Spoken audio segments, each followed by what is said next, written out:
साथियों, इस अनेकांत दृष्टि पर मैं दीनानाथ आप सबका हार्दिक स्वागत करता हूँ। साथियों, आध्यात्मिक दृष्टि में ऐसा होता है कि जो मनुष्य अपने को खो देता है या अपने को मिटा देता है, असल में वही कुछ प्राप्त कर सकता है। यानी जो मिटेगा वही पाएगा। अब मिटा कैसे जाए? हमारा तो शरीर है, कैसे मिटा जाए? तो मिटना जो है वह मानसिक तौर पर होगा। जैसे हम अपने शरीर को भुला दें और परमात्मा में स्थित हो जाएं, या अपनी आत्मा में स्थिर होने का प्रयास करें और शरीर को भुला दें, तो वह शरीर वही जो है शरीर का मिटना कहा जाएगा। जैसे ही हम मिटेंगे वैसे ही उस परमात्मा शक्ति से जुड़ जाएंगे, आत्म शक्ति से जुड़ जाएंगे। और जब तक हम नहीं मिटेंगे, अपने को बचा कर रखेंगे, बचा कर रखने का मतलब शरीर के भान में रहेंगे, तब तक हम कुछ नहीं पा सकते, उसकी झलक हमें नहीं मिलेगी। उसी को कहा गया कि जो मिटेगा वही पाएगा, और जो अपने को बचा कर रखेगा वह नहीं पा सकता है कुछ। तो उसे पाने के लिए हमें खोना पड़ेगा, स्वयं को खोना पड़ेगा, अपने अहंकार को विलुप्त करना पड़ेगा, अपने शरीर भान को नष्ट करना पड़ेगा, भूल जाना पड़ेगा, और हमें आत्मिक चेतना में स्थित होना पड़ेगा।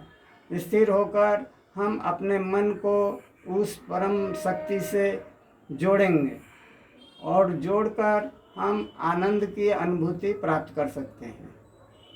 और यदि हम शरीर की चेतना में रहेंगे, अपने को शरीर मानेंगे, तो क्या होगा? शरीर का जो है उसके उस शरीर में ध्यान देने से क्या होगा? हमारा मन एकाग्र नहीं होगा। कभी हमारा ध्यान आँख पर है, कभी हमारा ध्यान कान पर है, कभी हमारा ध्यान नाक पर चला जाएगा, शरीर के अंगों पर चला जाएगा, तो जो है नाचता रहेगा, इधर उधर दौड़ता रहेगा। तो परमात्मा शक्ति को पाने के लिए हमें मन को एकाग्र करना होगा, उस शक्ति में स्वयं को विलीन कर देना होगा, अपने अहंकार को गला देना होगा। जैसे ही हम अपने अहंकार को गलाएंगे, वैसे ही परमात्मा शक्ति से हम जुड़ जाएंगे। उसी को कहते हैं कि जो मिटेगा वही पाएगा। परमात्मा की शक्ति जो है हमें ऊपर खींचती है, ऊपर उठाती है। पृथ्वी में जो आकर्षण शक्ति है वह वस्तुओं को नीचे की तरफ खींचती है, और परमात्मा की शक्ति जो है हमें ऊपर उठाती है। एक बार हमें परमात्मा के दर्शन हो जाएं, अपने अहंकार को गलाकर उस शक्ति को यदि हम पा जाते हैं, तो वह शक्ति हमें ऊपर उठाने की चेष्टा करती है, हमारी चेतना को विशाल बनाती है, इतनी विशाल कि हम अपने चेतना द्वारा पूरे संसार को सोचते हैं कि आनंद की लहरों में डुबा दें, शांति का प्रसार करें।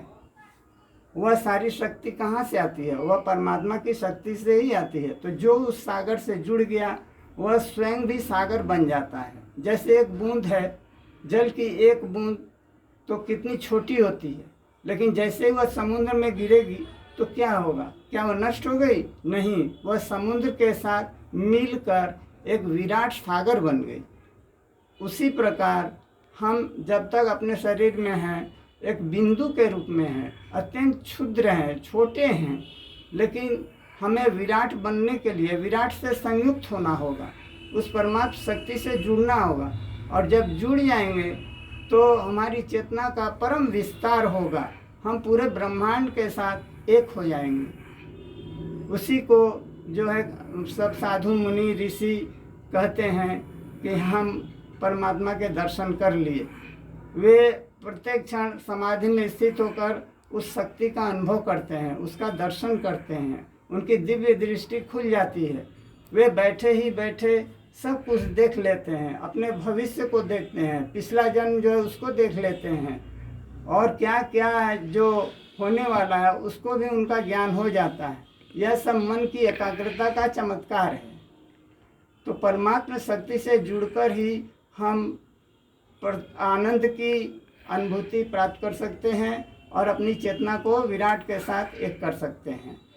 तब क्या होगा कि जैसे ही हम अपने को विराट के साथ जोड़ लेंगे तो हमें यह भान होगा कि आप भी विराट बन सकते हैं, आप भी महान बन सकते हैं, उस चेतना के साथ आप भी जुड़ सकते हैं, क्योंकि जैसे हम मनुष्य हैं तो वैसे आप भी मनुष्य हैं, हम सभी परमात्मा की संतानें हैं। तो जो मैं आनंद की अनुभूति कर सकता हूँ वो आप भी प्राप्त कर सकते हैं। ज़रूरत है हमें अपने शारीरिक चेतना से ऊपर उठने की, आत्मिक चेतना में स्थित होने की, और उससे ऊपर उठकर हमें परमात्मा में समाहित हो जाने की, तभी हमें आनंद की अनुभूति प्राप्त होगी। और यह जो है यही मानव जीवन का लक्ष्य है कि हम आनंद की अनुभूति प्राप्त करें और परमात्मा से जुड़कर स्वयं भी परमात्मा का स्वरूप बन जाएं। इस प्रकार हम प्रत्येक जीवों पर एक प्रकार की अपनत्व का अनुभव करेंगे। जैसे सबकी आत्मा मेरे ही समान है, मैं जैसा हूँ वैसे ही सभी लोग हैं, सभी जीव हैं, सभी प्राणी हैं। इसीलिए सब कहा गया है कि सभी जीवों पर दया करो, सभी प्राणियों से प्रेम करो। ऐसा क्यों कहा गया है? क्योंकि हम सभी परमात्मा की संतानें हैं।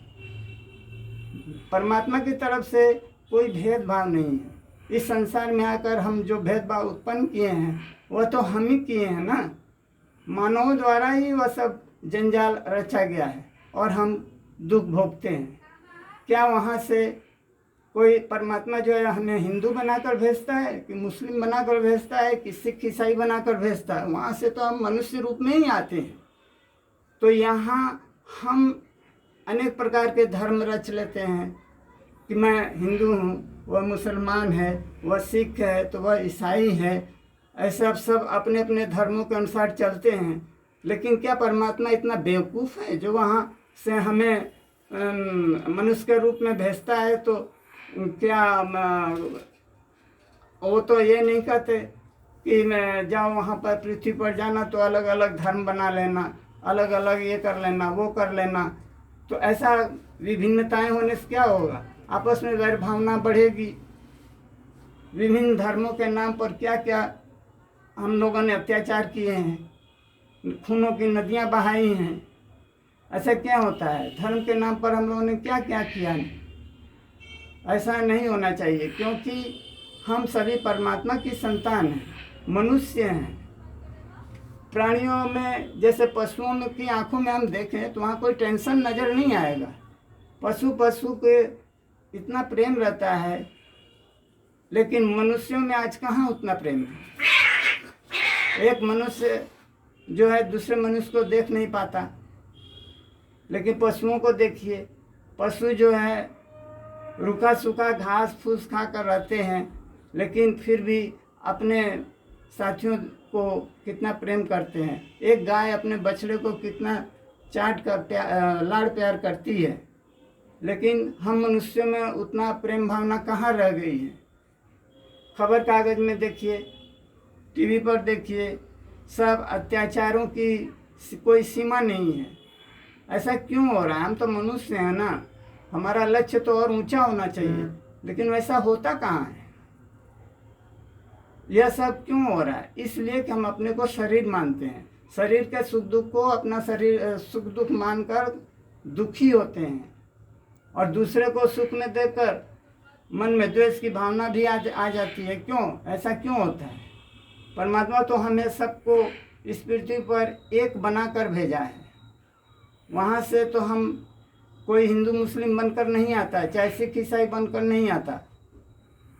हम यहीं पर बनते हैं, बनाते हैं और स्वयं लड़ते हैं, तरह तरह के भेदभाव उत्पन्न करते हैं। तो ऐसा ना होकर हमें परमात्मा को प्राप्त करने की चेष्टा करनी चाहिए, जिससे प्रेम का जो है हमें दर्शन होंगे। प्रेम के सागर में हम लहराएंगे, तैरेंगे और सबको अपने समान जानेंगे, और एक वसुधैव कुटुंबकम की भावना उत्पन्न होगी, जिससे हम सारे संसार को, सारी पृथ्वी को अपना एक परिवार मानेंगे। इस प्रकार इस वक्तव्य के साथ हम अपने विचार को विराम देते हैं। अब मिलते हैं अगले वीडियो में। कृपया वीडियो को लाइक करें, शेयर करें, सब्सक्राइब भी करें धन्यवाद।